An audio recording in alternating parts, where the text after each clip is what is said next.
of really great knowledge here to help you chart your course into your role in the music industry. So definitely get some questions ready, and yeah, let's really take advantage of this time. Wonderful to have you here. Those of you that would know Golden from Campus Jacks, she's mixed a lot of your live shows before.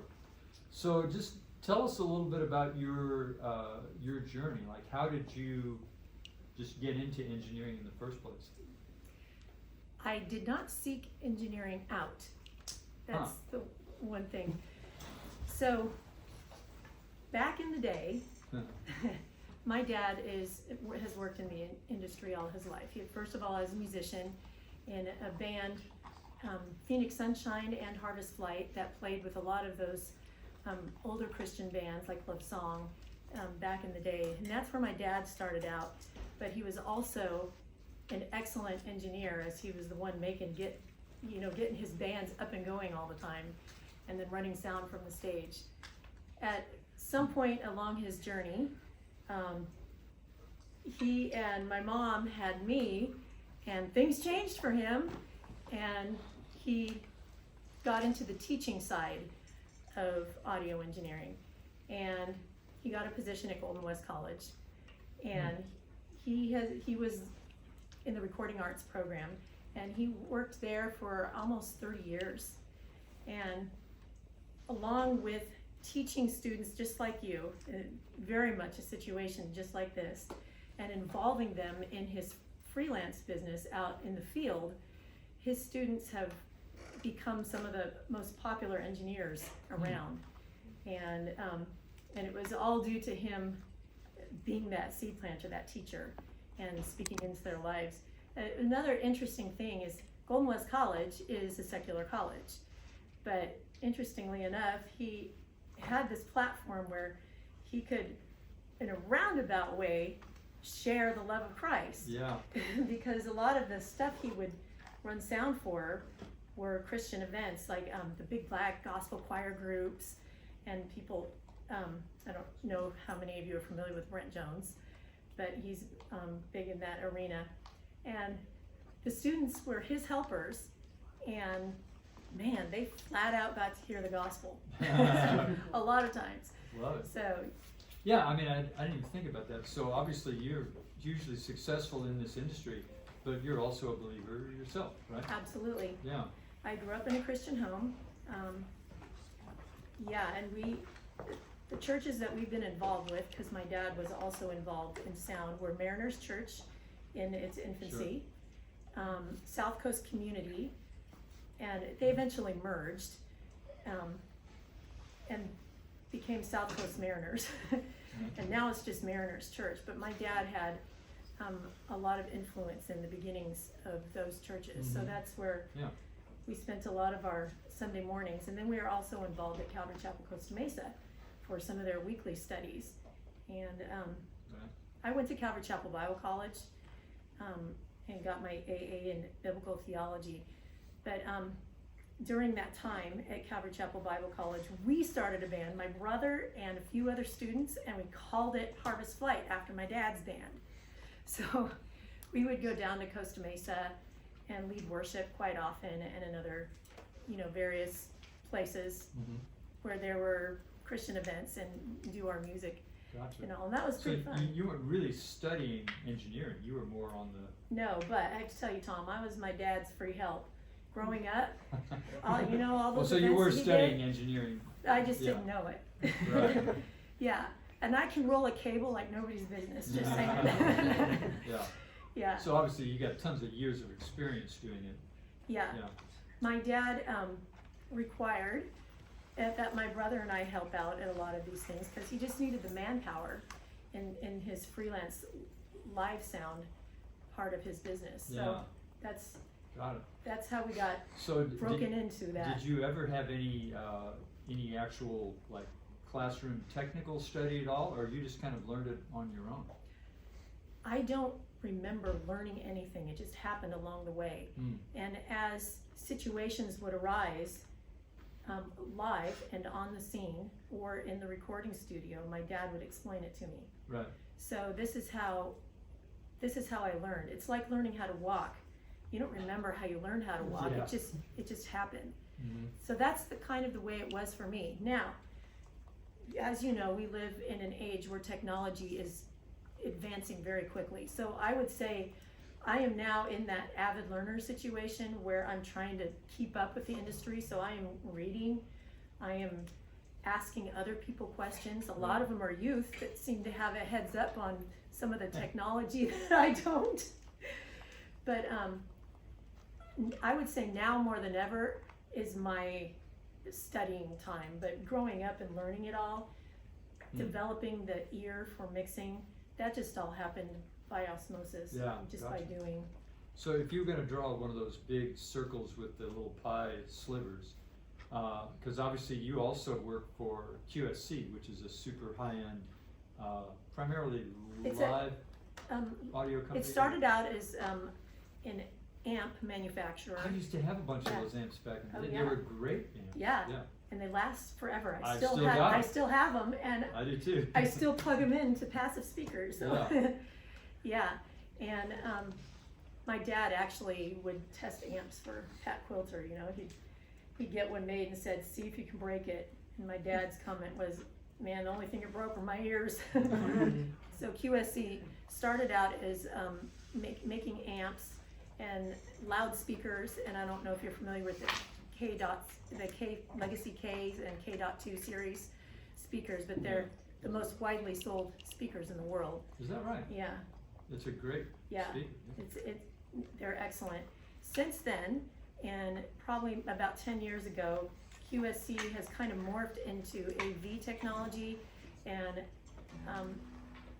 it was more than 15 years ago they started QSYS. And QSYS is the software side of things, and it's grown into this huge giant at QSC. And our Pro Audio division, which I'm in, is like this part of the pie, and QSYS is like this part of the Oh, pie. wow. now. Interesting. Yeah, so QSYS governs any kind of AV that and supports arenas, airports, corporate buildings, you name it. QSYS software can do it, and it's honestly a technology that I'm not totally caught up on, but I find myself having to learn as I go, because a Okay. lot of that technology is, especially in church integration, is combined with our Pro Audio technology. Yeah, sure. So I guess in that big circle, I'm curious to know how much of your, you have 24 hours in a day, how much of it is actual live mixing versus how much of it is, your involvement in QSC, which is a pretty big corporation, I guess. yeah, Yeah, like how does your pie kind of divide out in terms of what makes your career as an engineer? yeah. Well, Campus Jacks is my main mix engineering, my live mix engineering Okay. source.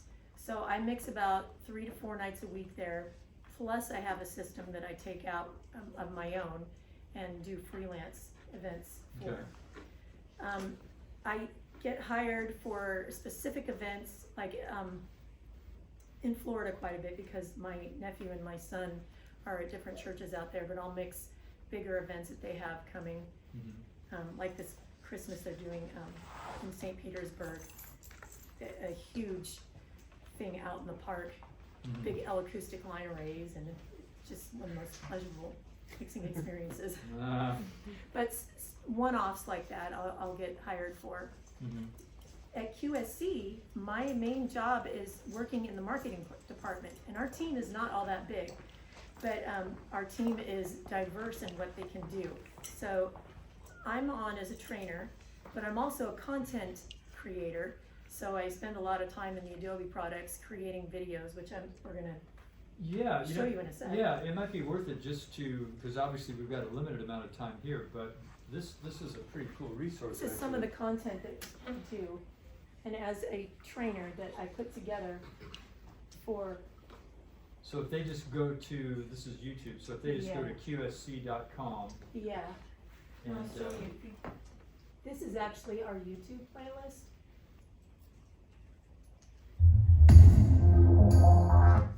We have a playlist here called Sound Advice, And these are 1-minute videos? Sound advice. Yeah. Once you've What is that? I noticed this has started popping up It's an lately. ad blocker, I guess. Yeah, they're mad about using ad blocker. Just click the egg. Oh, just shut it? Yeah, and then hit space bar again. So this is. tablets and general EQ settings for your instruments, channel volume placement is the next step in creating an even sounding mix. We will do this by using our mixer's faders. And I'll walk people through various aspects of audio mixing, engineering, but also sound reinforcement, how to set up your speakers. I do this with another guy named Jason Fernandez, and we want to make the people who use our gear the most well-educated people they can be. The gear that we make is more targeted towards the gigging musician. It's not high-level pro audio gear. So a gigging musician needs to learn a lot of these concepts because they're not pro audio engineers. Right. So we spend a lot of time in training and making content so that others can learn how to use their gear, how to use their ears when they mix, and those type of things. Yeah. So kind So, of, so this is probably a pretty good resource to just plow through a bunch of these Oh, videos. yeah. yeah, absolutely. Okay. And at QSC, you can sign up to receive emails for when the new sound advice videos come out, but they're super helpful. Mm-hmm. The other thing to note is I have on Facebook a group called Church Sound Training, and where I post teaching content there. And then on our QSC page, there's always content that comes up on there. But those are helpful resources. Sounds great. Yeah. It's the phone. That ain't my Is that phone. an alarm? I didn't know we had a phone in here. So let's take a tiny little detour into, and I'm curious what your experience has been like. So, you know, traditionally, probably this side of thing feels like a little bit of a boys club type thing. Now we have just about equal, half and half guys and gals here. Have we made progress in the 21st century? I mean, are we beyond that? Or in your journey, did you still run into a little bit of that, you know, being a female in this business, did you have to, I mean, what's Yeah. your experience been? Yeah, when I started out pursuing music, so, and I only switched over into engineering when I had 3 kids, like in 16 months, because I had my daughter and then twins. And I Oh, boy. branched out into engineering when I realized, okay, I actually have to make a living now. Interesting, okay. So that's when I started, and I worked at Calvary Chapel, Costa Mesa, and there wasn't such an issue with Sure. females or males running sound as long as they could make it sound good. In fact, at Calvary was where I really got to put my musician skills to the test as a mixer. So, and I developed credibility in the church arena at first by doing that. And then as time went on, I don't know if you guys know the Calvary Chapel story, but when Pastor Chuck Smith passed away, everything changed. So I've been in a few places since then. I've worked at St. Andrew's Presbyterian Church, which was another large church that has a orchestral first service and then the contemporary second service. Brandon Muchow is the great Yes. pal, yeah. Yes, wonderful worship leader. And that was a super wonderful experience. I've also worked for Refuge until COVID hit. And then during COVID, Grace Fellowship, which is where I've landed now, they were really struggling with sound. They had only volunteers and they just couldn't get stuff to work. So Scott and Joel, who were the worship leaders there, they invited me to come see if I could help. Now, I went to elementary school with Scott and Joel, so you go. we knew each other for a long time. Yeah. But I got there and I was able to clean stuff up for their outside situation and make it sound good. And they actually hired me during a time when the world was completely shut down. So it was like a way that God was sustaining me in using my skills in a time where nobody else was really able to use their Yeah. live sound or engineering skills. All studios during COVID were shut down. There were no live events. It was a hard period for our industry. I'm trying to get back to where you Yeah. started on your question. Yeah, Guys and so girls. you were in, obviously in the church field, maybe it wasn't quite so. Yeah, But now, like for QSC, you go out and you give workshops, all kinds of, yeah. QSC is a very, very diverse company, and they're very well-rounded in the people they hire. And honestly, when they hired me, they looked at me and saw I had the skills and I had the ability to teach, and I was a female, and it kind of met a bunch of criteria for them. So okay, that, I believe that helped in my hiring experience. well, that's good, that's Yeah. good to know, yeah. So maybe just take a tack like this, so is there like a top 5 list of, you're walking into a new mix situation that, let's assume that, line check stuff is wired right. What would you say are the first 5 or the first 3 things that are like the top priorities to get right, or the stuff that always seems to be wrong and needs to be dealt with? Again, just thinking of these guys walking into a new situation, what's the checklist look like? Well, obviously, it's difficult when you walk into somebody else's sound system. And a lot of times when you walk into another club or event space or church, their system is not well tuned. So I will get out there with an SM58, flatten it out, and using my voice, because I'm so familiar with it, I will get the system to sound the best that I can make it using my voice. And starting from there makes the mixing experience a whole lot easier.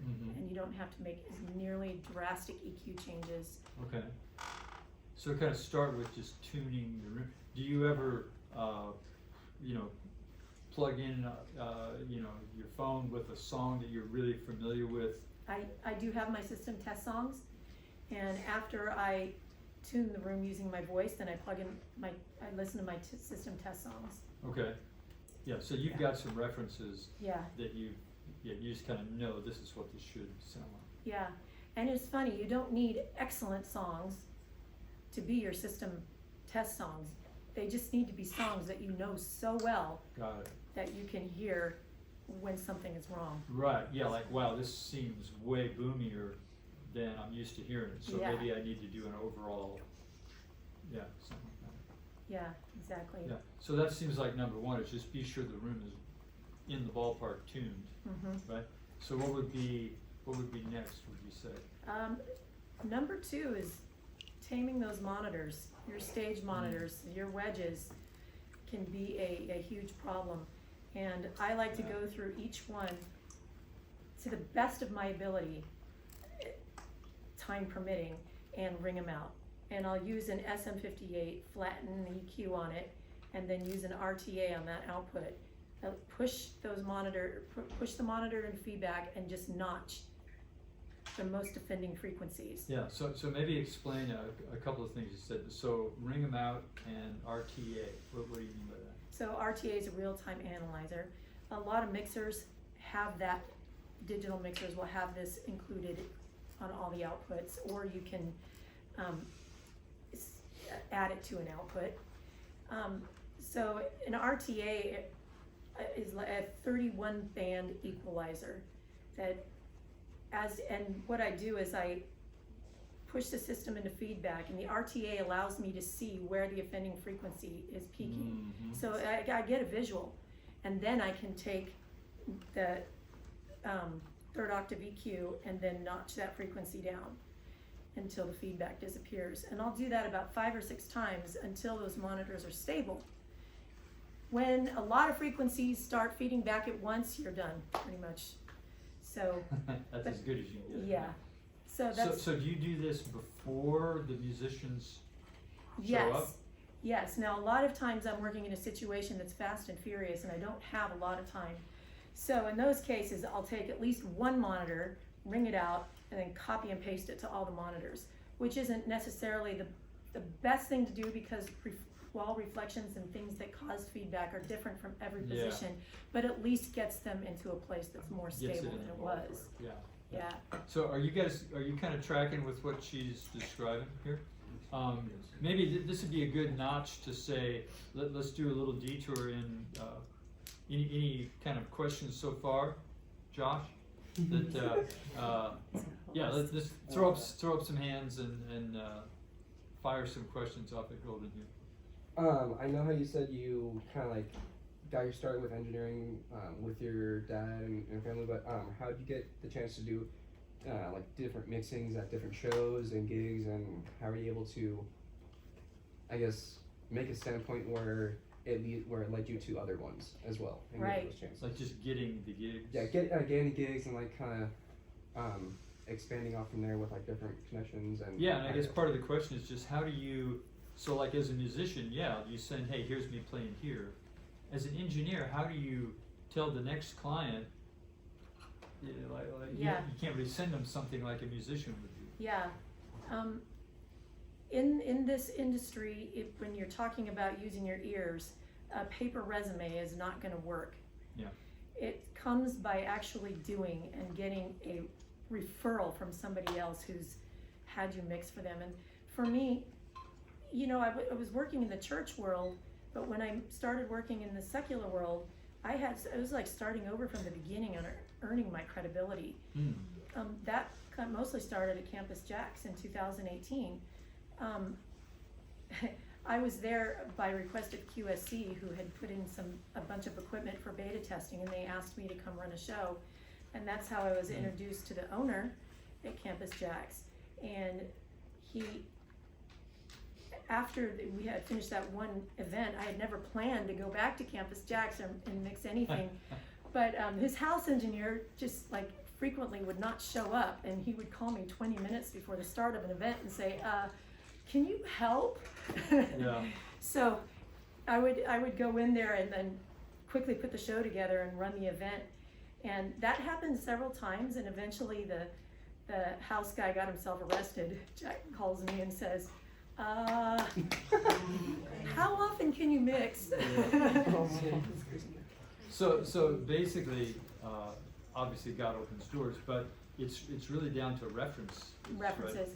Now that I've been mixing on a regular basis at Campus Jacks, bands from all over Orange County will come and play. Tribute bands, dance bands. Some of the most popular tribute and dance bands locally here will come through. They like my work, and what's happened with me is they themselves or their agency Right. that services them will call me and ask me to run sound for certain things. So that's how it got started. But it means starting small first, like working with a specific band and developing your skill, making them happy. When they're happy, they talk to other people, and that's how it gets started. It's not a super easy road. It's not as easy as throwing your resume out there with paper stats. It's actually being involved in doing, and a lot of times that means doing free work for people, just so they can see what you're capable of. Yeah, I'm just thinking, even if if you guys do a gig, you can throw the gig up on YouTube and say, well, yeah, if you want to hire me, just watch. But as an engineer, you can't exactly. Yeah, Yeah. it's got to be word of mouth, really. Yeah. Yeah. Somebody else had a question back there? Just scratching your head. Anything else before I dive back in? I don't want to hog the time, but What's your favorite venue you've mixed at? That you feel like was super balanced and was might have been The challenging, most but it's good? beautiful balanced things I do are outdoors. Awesome. yeah, we were talking before. So just explain the difference between mixing indoors and outdoors, because we actually have some gigs coming up that are outdoors. Like, what's the difference? Outdoors are a pleasure because there aren't any surfaces that are in your way. If you've spent any time with live sound reinforcement, you'll figure out that there's actually physics involved in this whole thing. When the speakers spit out noise and they start reflecting off walls, it creates problems. It creates delays it creates slapbacks. it's stuff that causes feedback.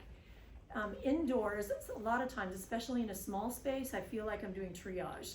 I'm balancing the best I can with the acoustic noise and the reinforced noise to come up with something that's pleasurable. Sometimes that means telling the musicians to turn down their amps. But Well, I mean, I'd love to sort of deep dive into that. So yeah, you guys are just gonna have to throw yourself in, force yourself in for questions. But, so we have both kind of gigs coming up. We have indoors and outdoors. And just the whole concept of getting a great mix and stage volume. Like maybe go ahead and unpack that a little bit. Like in a perfect world, if literally the faders in front of you were all you had to mix, that's great. that's But- why studio recording in a great room is like so much fun and Yeah. so pleasurable. Yeah, but you've got not only stage volume you mentioned, but then also Reflective. monitors yeah. are creating, Reflections and reflective volume. Yeah. Yeah, when you walk into a space, every space is different. There's no one single way to do it. And if somebody asks you for a room preset, that's just not the way you do it. yeah, When you walk into a room, you kind of analyze what your situation, what are your hard surfaces around. Campus Jacks is not ideal. We've got hard screens now on the back of us, so we have some reflections coming back there. The louder the monitors are, the more reflective noise comes off those screens back at the musician, but at a delayed rate from what came out of the monitors, yeah. making it very difficult to reference the monitors. So in that case, if the musician is not willing to use in-ear monitors, then we have to talk about controlling stage volume. And that may mean turning down amps. The biggest offender in a room like we have at Campus Jacks, it's a pretty small stage, are drums and cymbal bleed from drums. And when it warrants it, and when I can actually talk the drummer into it, I put them in a fishbowl, and it really cleans stuff up, Yeah. the plexiglass shields. They're not happy about it, but it does clean it up.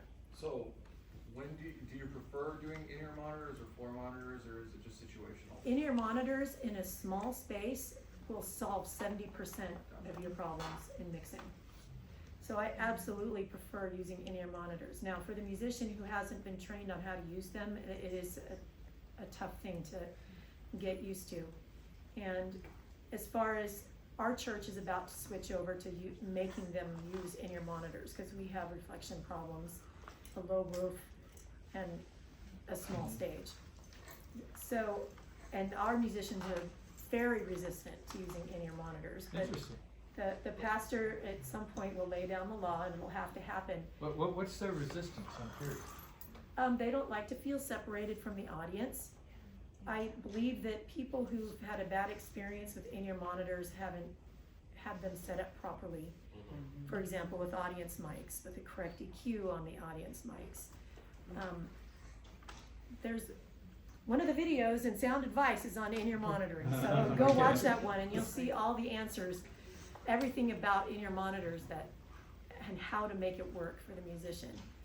But I always suggest that they train before they go out on a gig. So actually practice several times before they go out. Yeah. I was a gymnast. I was actually an elite gymnast Really? growing up. Yeah, I love that. Yeah, so when I say train, I'm serious about the training part. Right, yeah, it's a very real thing that's Yeah. kind of missing in this. Oh, for sure, yeah. But I Especially think, singers, like not knowing. And I would love to dive into that too, like with the floor monitor situation. yeah, I've just gotten used to the fact that if there's a floor monitor, I'm not gonna hear myself. And what would be your perfect remedy for that for singers? Yeah. great question. Okay, there is this misconception that at the fewer monitors you have on the floor, the less noise you're gonna make, but that is not the case. More people that share a monitor are requesting more and more stuff and creating more and more wall of volume till it's so loud and nobody can hear anything Just of make what they everything wanna louder hear. than everything else. The best way to offset that problem is as much as possible, every musician have their own monitor send. And the musician will reference only what they need in their monitor. For example, if you're a vocalist and you're on stage with a band, you don't need anything but your vocal in the monitor. By eliminating all that other extraneous noise, you've already made it so that you can hear yourself. The other thing is, on monitors, you're not mixing an album, like I said, you're just only using what you want for your reference. You can, how many of you know what a high pass filter is? That's your best friend. Your high pass filter is your best friend. When there is mud from bass, from guitar amps, and Kick. yeah, from kick, the thing that will clear up your monitor mix is high passing it to is wherever you need to be able to hear your voice. I find myself high passing sometimes those monitors up to 160, 180 hertz. So it Yeah. eliminates all that extraneous noise and low end content that you don't need to hear, leaving only the high end content, which is where the human voice sits. Right. Super important tool. A lot of those videos and sound advice and some of the art blog articles I've written have a lot to say about that. And if you were just to go take a quick read over that, it would revolutionize the way you set up your live mix. You can really clean up a mix with EQ and utilizing your high pass filter. So I would say honestly, to really get the most out of this from a 10,000 foot God view picture. Yeah. I think that one of the biggest things, like these guys crushed it this morning. Christian, Yeah. like this is actually a good mix and a good job of giving some headroom for the vocal above the room. You know? But I would say the biggest area that I would love to improve our bands, I think, is in sound reproduction, which a lot of it has to do with, I think we gotta really push ourselves over into in-ears, because that's just a basic problem that Yeah, if you're trying to mix up front and unless I just turn off the monitors altogether, there's really nothing I can do out here. right. So, Yeah. if we could, so I guess, yes, that would be a huge thing that we could improve. Yeah, So let's assume that we're gonna push toward in-ears. Now, a lot of the playing I do is like a luxury world where there's a guy that does nothing but mix our ears, and he's the same guy that's done it for 15 years, and Yeah. it's a USB stick, and it sounds like I'm playing to an album. yeah. How do you, would you prefer the, let's give everybody an Aviom and let them mix their own, or do you literally try to do both at the same time, mix front of house and ears? Or I've done a it all. separate guy? I've done it all different ways, and it depends on how persnickety the artist is. Yeah. And the resources that I have available to me at the time, Just gear-wise? gear-wise. Yeah. Yeah. I find the best way to do an in-ear mix is to have it run in stereo. Not every digital console has that many outputs to allow it to run in stereo. Okay. So when you're doing a mono mix and you're hearing all your sound straight up the center, that's when you have to decide, what do I really need to reference to do my best with my part in the band. For example, if you're playing acoustic guitar and vocal in a mono mix, you probably only need your vocal, acoustic guitar, and just very little bass or anything else. And depending on how large the space is you're in, you don't need drums. They're gonna be bleeding in through the vocal mic.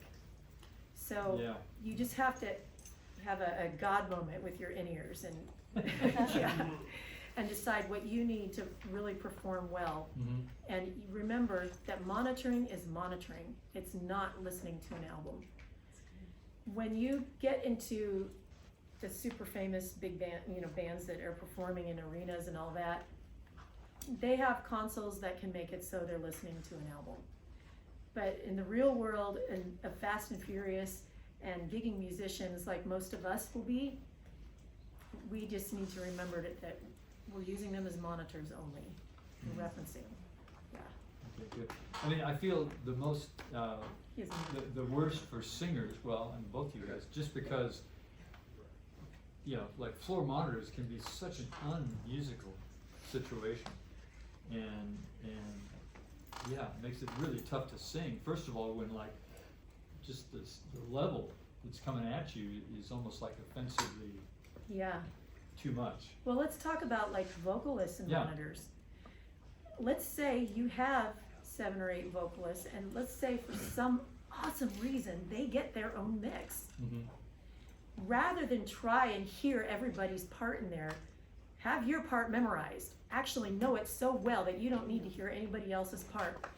That way you can reference your own monitor and just nail your vocal pitch. The more stuff you put into the monitor, the less vocal pitch reference that you have. Yeah. Right. So That's good.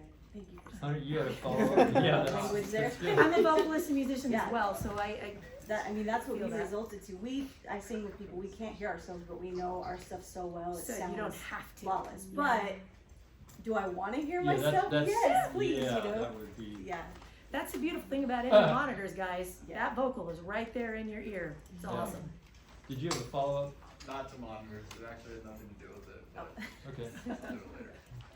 Yes, Jocelyn. Actually, speaking of like, how can I say, having like your own monitors, I wonder how that means for vocalists too, because our band is using like the room over there, and there's like these, I think they look like audio interface in your We have monitors, packs. and You guys have the Avions in there? I think we might have. yeah, I think we might. and we plug in like we share the same one, so I'm not sure what the actual definition of Yeah, having as your much own as monitor. possible when you're doing it in your monitors, you don't want to share a mix. If you have to share a mix on the Avions, I don't recommend putting one ear in, one ear out, but a way to separate it, at least for practice purposes, is use the Avions, put your ear in, and then pan your vocal to that ear. So you're referencing only what you need in that Yeah. ear. And then the other person who's sharing the Avion will pan what they want into their other ear. Right. And That's- what does panning mean and stuff? Panning means, okay, in music you have a stereo field. Our ears hear in stereo. In music you have a stereo field. On your Avions you have a stereo field. There is a button, you push it in and it becomes the pan function. And you can turn it to one side. So that if you had both ears in, you would hear it more in one ear than the other. If you turn it all the way to one side, it'll only be in the one ear. And anything that was on the right side or the other side will not be coming through your ear. If you have to share in-ears, the way to do it is by using the pan function and using one ear and then having the other person use the right panning. Like you decide you'll be everything left pan in your mix and, So person on the left side uses the left hand. Mhm. Okay. yeah. But then you have to make sure you choose the right ear. And you said you recommend stereo for that? The Avions, you can have the stereo pan function in them. So I'm Yeah. assuming that's what you're using in that I'm room. not sure you guys have Avions in that room. You talking about the new room across the hall here? Yeah.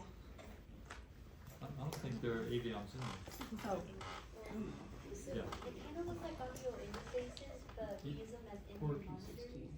are What they, is it? It could, if it's included. are they seniors, P1s or P16s?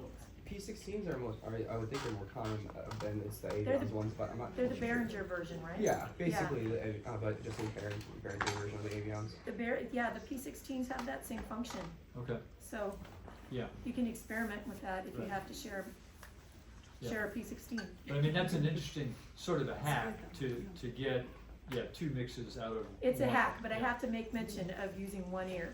You have to be very careful of that. When you use one ear, it causes you to turn it up 6 to 10 dB hotter than you would normally, and which is actually a lot louder than you think. If you were to put both ears in and listen at that volume, you would be in pain. So you have to be very careful when you're using one ear in, one ear out, that you don't overdo the volume in that one ear. Mm, yeah. It can be dangerous. Yeah, I mean, there's a side of me that wants to take one of these gigs, or maybe a couple of these gigs, that we could make arrangements to get set up hours ahead of time.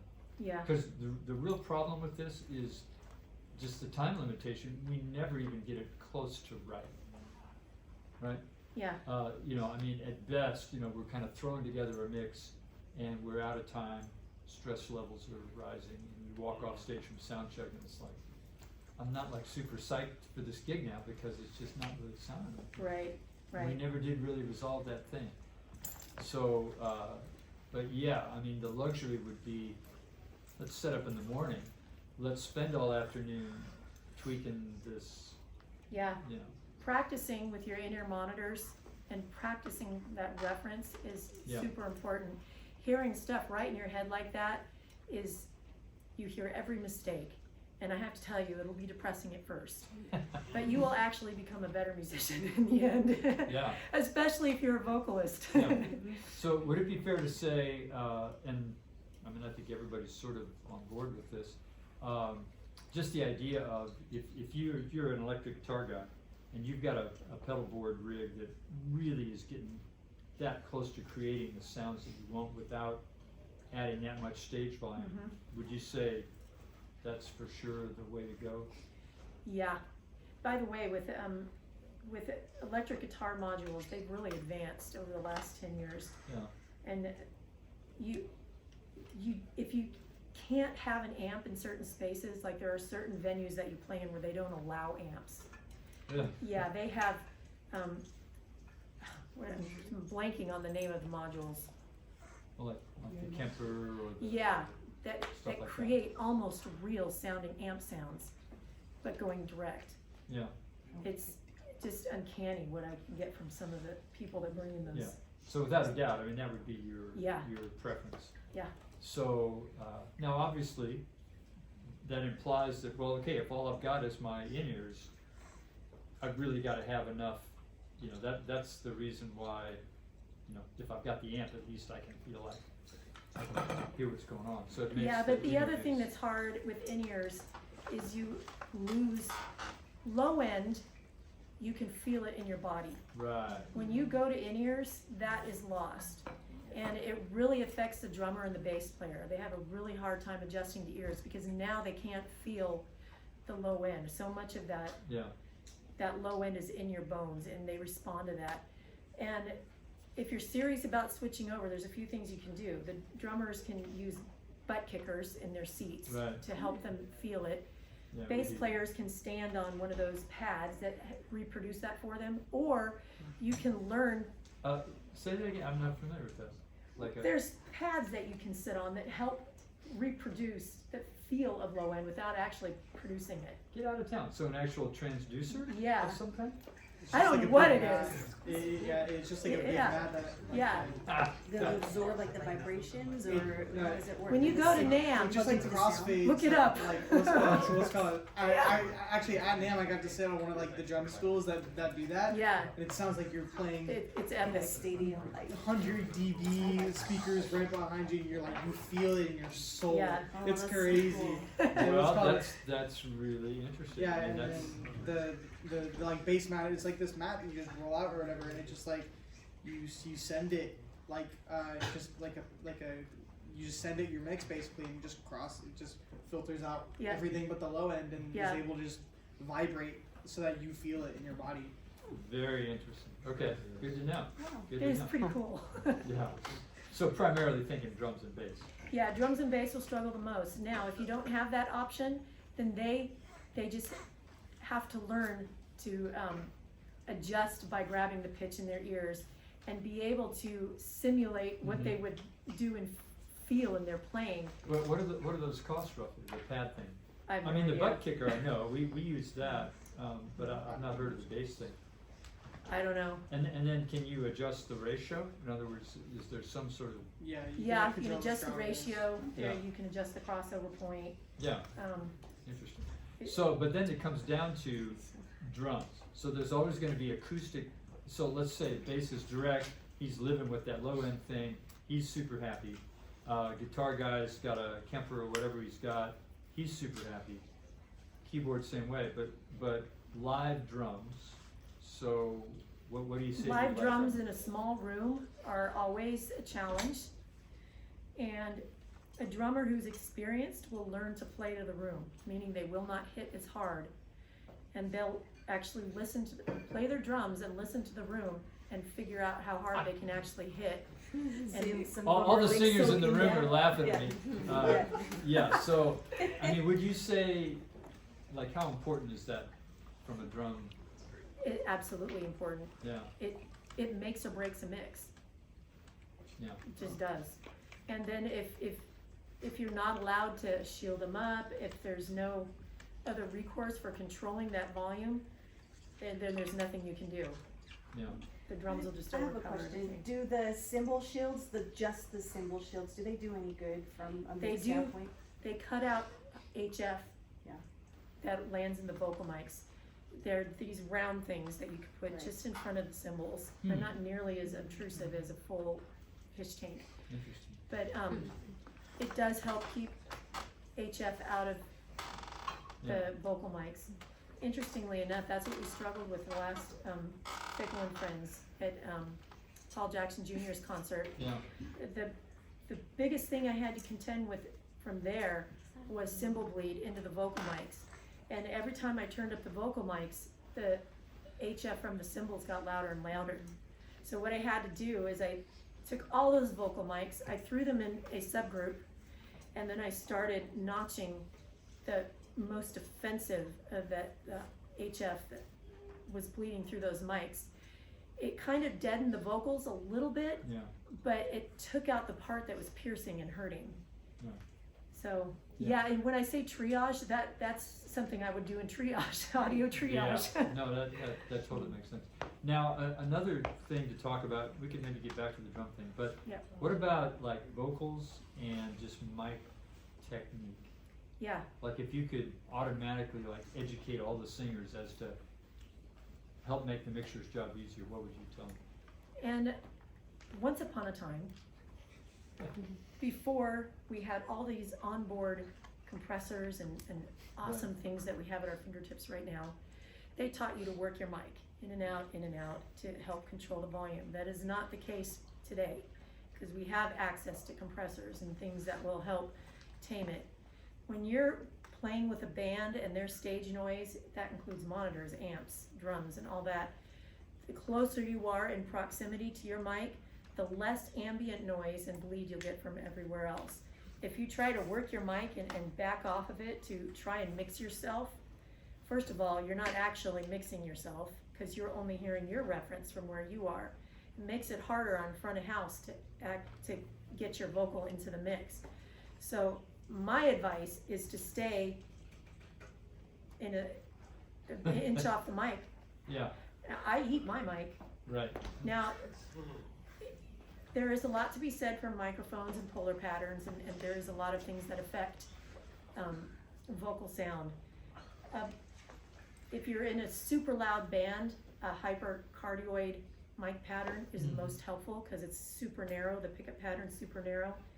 Those Beta 87s there, Mm-hmm. those are pretty wide pickup pattern, so that's difficult, that makes it challenging in a loud Just a little bit stage more volume. spill. Yeah. Yeah. So and those are condenser mics as well. So you don't have proximity problems like you would on a 58, which is a dynamic microphone. But it just seems like no matter where you are on the mic, you're getting spill Yeah. from everywhere. Those are great. I use those in our classical setting at St. Andrews. They worked out great for that because the orchestra never got that loud. Right. But in a rock situation or in a band situation where you're in close proximity to all these other noisemakers, Mhm. the certain mics are tough. Yeah. I mean, if I could have slipped you some money on the side just to say what you said, eat the mic. Yeah, exactly. I mean, all you singers in here, it's kind of like you tuned me out. I've just said that too many times, but yeah, like by the time you get out here, You All- just all- invited all that other Yeah. noise in there, and your voice is now in the background. yeah, all your fader represents now for the audio mixer is like this is a bunch of drum spill, Yeah, basically. You know? yeah, And the verse, which is usually low, which is usually soft, there's no way that Golden would have enough headroom that we can hear your verse if you Yeah. don't really get up there. You know. yeah. I have had people ask me, what is your favorite mic? And I can't answer that because every situation has a different application for a different mic. But if I have to choose one mic that's tried and true, it's your SM58. Hmm. Though it's not the best mic for every application. It's the mic that will work in all applications and that you seem Yeah. to be able to get to do what you need it to do. Huh. So you don't want to get all bent out of shape. Companies try to sell you anything they can. Yeah. I'm in marketing, I know. At QSC, we do marketing. So we're gonna try and sell you our stuff. Microphone companies are the same way. They're gonna sell you the most expensive mics out there. Right. And while they are excellent mics, they may not be the best mic for the application. And if you don't know how to control those mics in your application, then you probably wanna just back up and get back to the 58 until you learn how to work these other microphones in that application. Yeah, that's good. That's good. Okay, again, I'm hogging the time. Any other questions, Christian? So like for mics, would you say you would want to go like wireless or just like straight, you know? Well, I Yeah, like you might be anything, Christian. I like anything that's connected to a wire, cause I don't have to deal with RF problems. However, if you have the money, and excellent wireless is very expensive. If you have the money, then wireless is a great option. The more expensive, and here's the thing with audio gear, guys, you get what you pay for. If you didn't pay much money for it, it's cheap. If you paid a bundle for it, it's made with the best components possible. It's unlike other products in the world. The audio industry, you get what you pay for. It's just the way it is. As far as, can you repeat your question, because I got off track? Yeah, wireless or just like. Wireless. So expensive wireless takes up very little RF bandwidth. So you can fit a lot more wireless in a range. Mhm. By the way, our range is getting eaten up day by day. The FCC keeps digging into our audio wireless frequencies, but your expensive wireless takes so little bandwidth that you can use a ton of wireless in a small bandwidth. Digital wireless is super expensive, but Okay. you just, So unless you're really getting to the top quality wireless, don't use cheap wireless. Piece of copper wire is always more reliable. Yes. Yeah. Yeah, Seems like. definitely. Okay, good one. Jocelyn? Oh, sorry, Kathy? Oh, yeah. Going back to what you were saying about eating the mic, I had a question about how about if the singer's going high and loud? Do you still eat the mic? Well, here's the thing. If your audio engineer knows So- if your audio engineer knows what they're doing, and hopefully you guys are learning all this in your classes, using a compressor is gonna be the magic that happens there. You can back off when you're yelling a little bit to compensate, but you'd be surprised how little you have to back off to reduce your noise. That is the message, I think. People are backing off way off here. When I'm on my mic, my lips are touching it. When I get to a loud part, I'm only an inch and a half off, and it affected my volume. It's Yeah. now I'm on an SM58, but Right.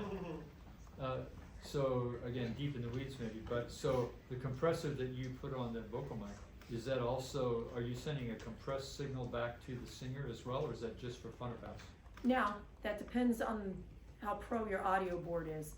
Most consumer mixers and most mixers that churches and venues are using have shared processing between front of house and the monitors. Okay, When you get into upper level pro consoles, you can do whatever you want. yeah, The new Digico splits it up so that you can put your own EQs on every input channel that goes into a monitor. It's crazy processing power. yeah. Well, I'm just thinking, obviously, if the singer is hearing what the compressor's doing, then Yeah, it- then it they can helps them judge, understand. they can judge Yeah, from what they're hearing in their monitoring. yeah, Yeah, but that's a great question. Sorry, I'm getting your names mixed up. Great, well, we're kind of winding down, but, yeah, any other questions? Feel free to hit us up. So, I mean, I think what I'm hearing, if we're designing our perfect system, we should really be doubling our efforts to push toward ears. Yeah. Especially toward singers. We'd probably be helping ourselves out if we push toward everybody except the drums direct. Yeah, that is super helpful, and what you should push towards is having your own monitor board with a signal split, so that you can send to the house. Separate monitor console. Yeah, so a signal split will take an input signal, split it into two, and one set of signals will go to the monitor console, and the other set of signals will go to front of house. Yep. Yeah. So you mentioned right now, and it was in the back of my mind earlier, about everybody going direct. Me as a guitarist, and I've been a guitarist for many years, and I have plenty of gear. I have amps that range from big, where I can play big shows, to small, where I can play to small shows.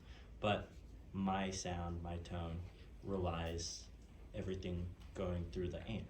So in that sense, in that case for the future, because I do hear that everybody is going direct. Yeah. Not everybody. Yeah, but the majority, and a lot of the times people would prefer direct. Me being a person with an amp, how would that play? Well, here's what I would say. Like, honestly, we all have amps, like on the gig that I do, but the thing that we try to explain is, and that's why everybody sees me walking around with these wedges. Like, typically what happens is, like, guys will set up the amp on the floor, and all the majority of the sound, like where the tweeter's facing, is going right past their ankles. So obviously they've got to crank the volume. And they are killing the front row. The front row is dying, and all the microphones. So the thing that I say is, put the amp so the tweeter's pointing right at your head. That's Bruce Springsteen style. If you've Yeah. seen all the amplifiers in his concerts, they are facing straight up in the air. Yeah, right at your head. So that now, well, I only have to turn it up that much, and the amount of spill really got. The other thing I would say is, some guys will just put the amp in a doghouse backstage. Like if you're using your amps to create a certain tone, and you're in a space where you can't turn it up, you might want to consider building yourself your own baffle for it. So in my case, I actually do have low watt amps so that they don't create a lot of stage volume. Right. So in that case, would be me getting my own send of monitors. Yeah. Would just be my one. It would help, for Yeah. sure, yeah. Okay, just time for a couple more. Josh, you got one more? You got 10 more? I mean, hey, I got this.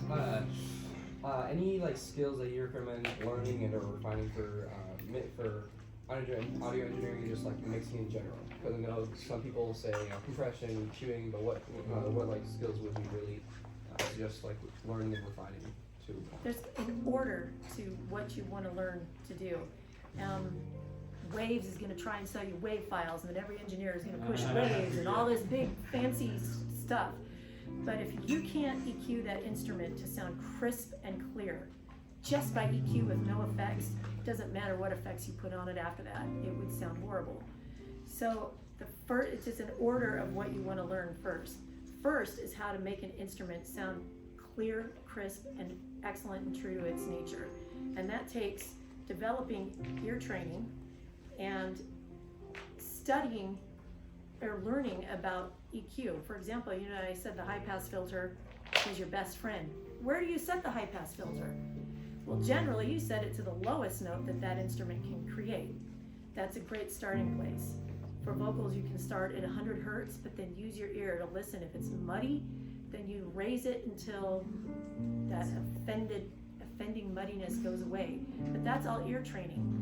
That's the best place to start. After that, then you can start adding on all the fancy compressors and waves.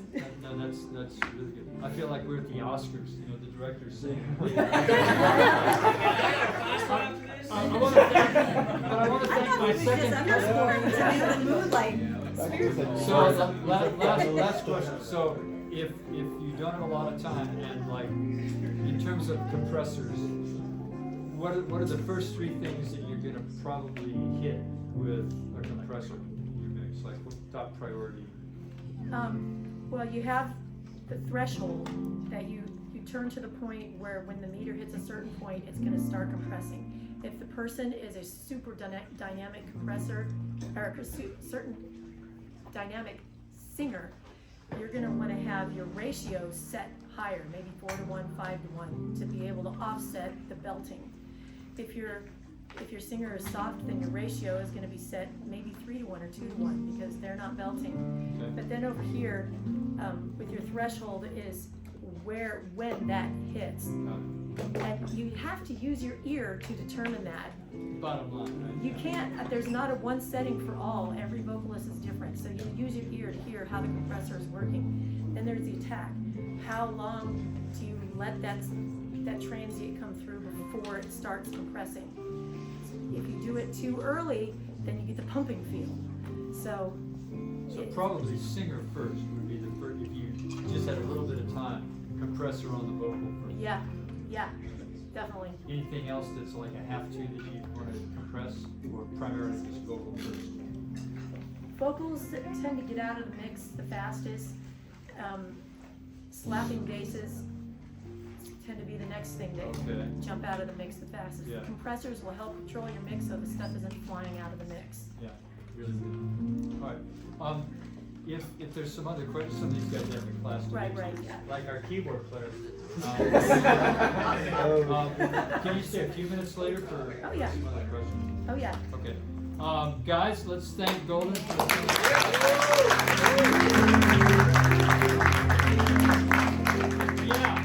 Everybody up there and then. yeah, you know what? Let's all get over in front of the band. She wants to get a picture. Guys, why don't you go ahead and hit it?